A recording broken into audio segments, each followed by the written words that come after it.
His Love by Andrew Dobell. It had been a long night. Father Diego looked down the street ahead and sighed. More lost souls to try and turn to the light. Once every so often, Father Diego would come out onto the streets and talk to the prostitutes in his local red light district, with a thin hope that one or two of them would see the error of their ways. He had made a few friends talking to them, and was getting to know some of the regulars. The rain had stopped about half an hour ago, but the streets were slick with water, glistening like crystal sheets in the neon glow. Once in a while there was a new face on the streets, and he often took it as a personal challenge to talk to them early on in the night. One such challenge had already earned him a slap to the face tonight. He rubbed his cheek absent-mindedly. It was still stinging ever so slightly. She packed quite a punch, that one.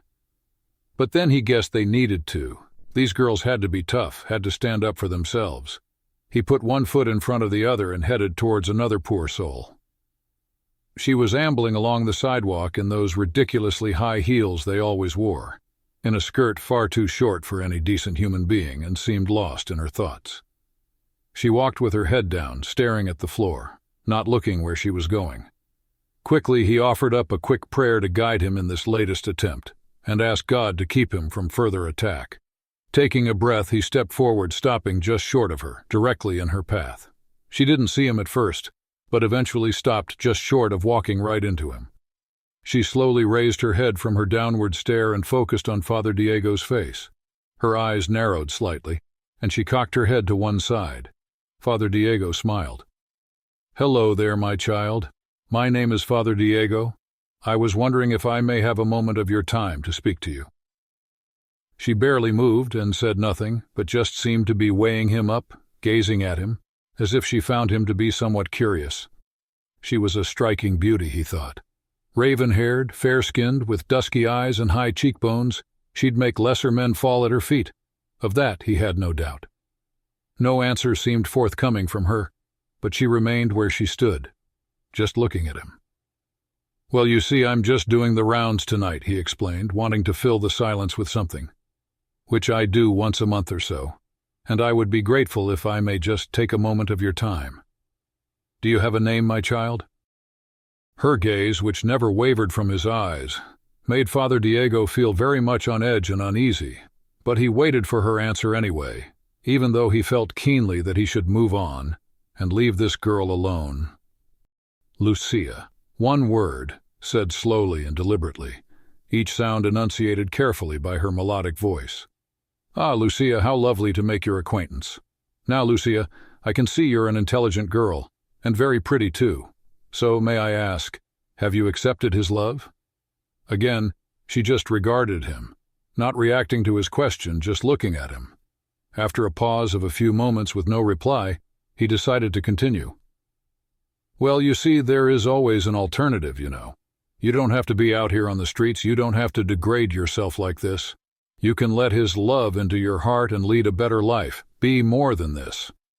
Don't you feel degraded by what you have to do? You do have a choice. You don't have to sell your body. You're one of God's children, and as any father would, he hates to see you doing these things." He paused for dramatic effect. He took a breath, watched her, and was about to continue when she suddenly spoke. "I'm not a prostitute," she said, narrowing her eyes slightly. Father Diego stopped for a moment. He suddenly realized he had made a mistake. He had seen her clothes and mistook her for a lady of the night.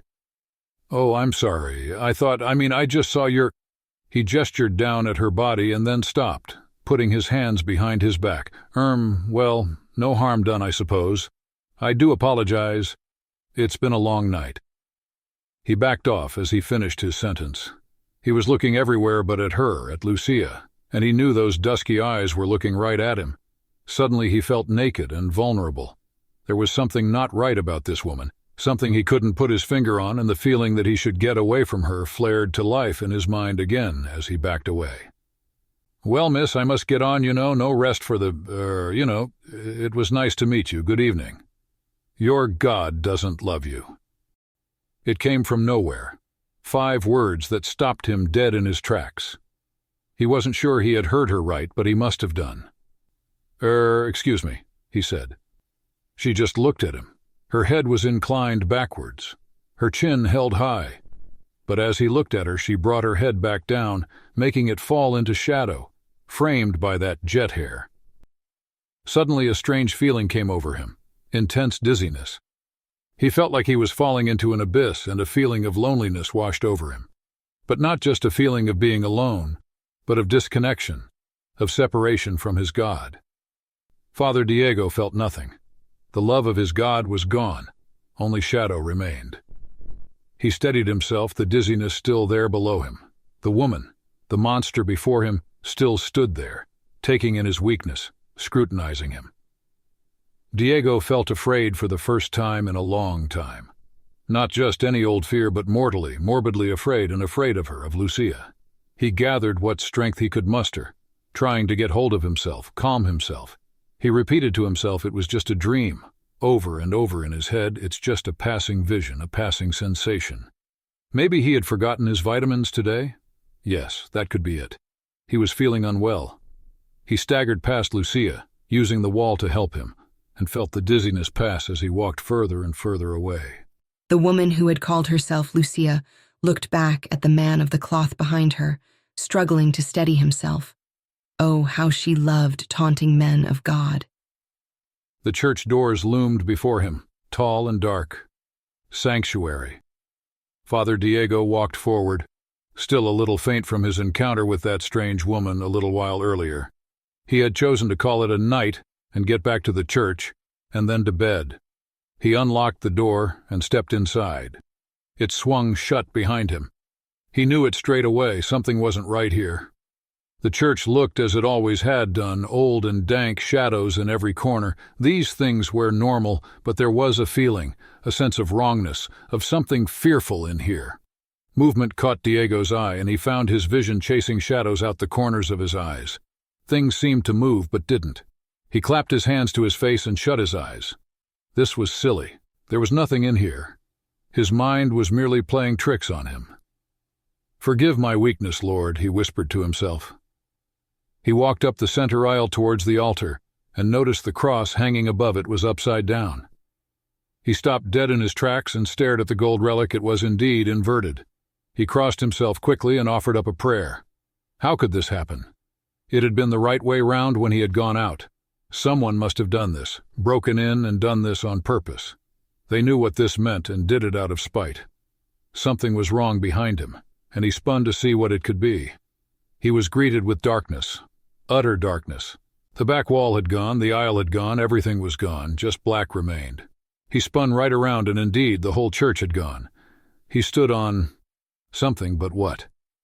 He couldn't see anything around him. In fact, there were no points of reference for him at all, and suddenly that dizziness returned with a vengeance as he fell to his knees. "Not scared of the dark, are we, Father?" said that familiar lilting voice from earlier that night. The woman he had met, Lucia, was stood not 20 foot from him, as if lit by a light that wasn't there. "You? How did you, what's going on? Where am I?" he gasped. "You're nowhere," she said calmly. "What?" he replied, panic rising within him. "What do you mean I'm nowhere? I was in my church. Where's it gone?" She just stood there gazing at him in vague interest, as one watches a fly caught in a spider's web struggling to get free but knowing it's doomed to failure. "Answer me, damn it! What's going on here?" But still she just watched him. Frustrated, he began to stand, making as if to move towards her. "I wouldn't do that if I were you," she said. And suddenly the floor he stood on was visible. He was on top of a column of rock, barely 2 meters across its reasonably flat top. He dropped to his knees again, clutching the floor. He peered over the edge. The column just descended into darkness. Utter confusion and terror fell upon him as he gazed slack-jawed back at Lucia, who seemed suspended in mid-air in the blackness. "Your God doesn't love you because he doesn't exist, Father. He never existed. None of the gods you mortals worship do.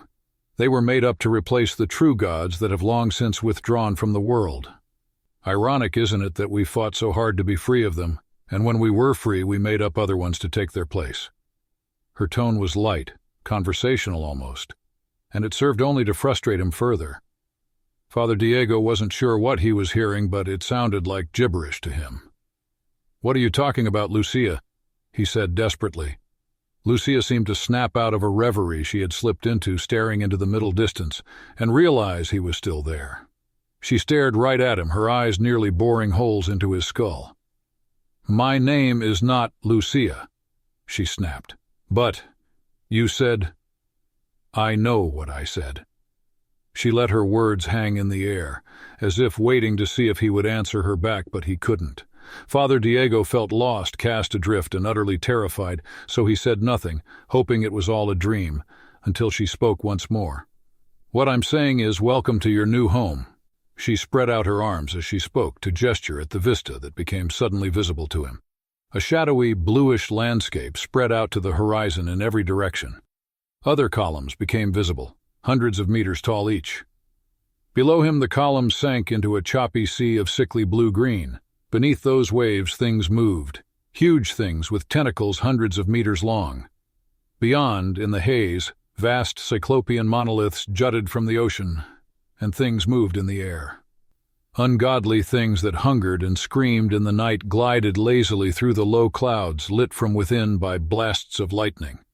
But the thing in the distance was far bigger than the columns or the monoliths, and it seemed to be moving this way. It was then that he went mad, the father's fragile sanity snapping like a simple twig. Leaning against the outside of the church, in the shadows, the girl sighed. She straightened up and walked into the night, leaving the priest within the church where he lay on the floor, screaming at the imaginary world that now filled his head. A world he would never escape from until he finally took his own life. The end. This was His Love, a Magi Saga short story by Andrew Dobell. Copyright 2023 to Andrew Dobell. Audio copyright 2023 to Andrew Dobell. Be sure to find more titles by the author at Andrew Dobell, author.co.uk.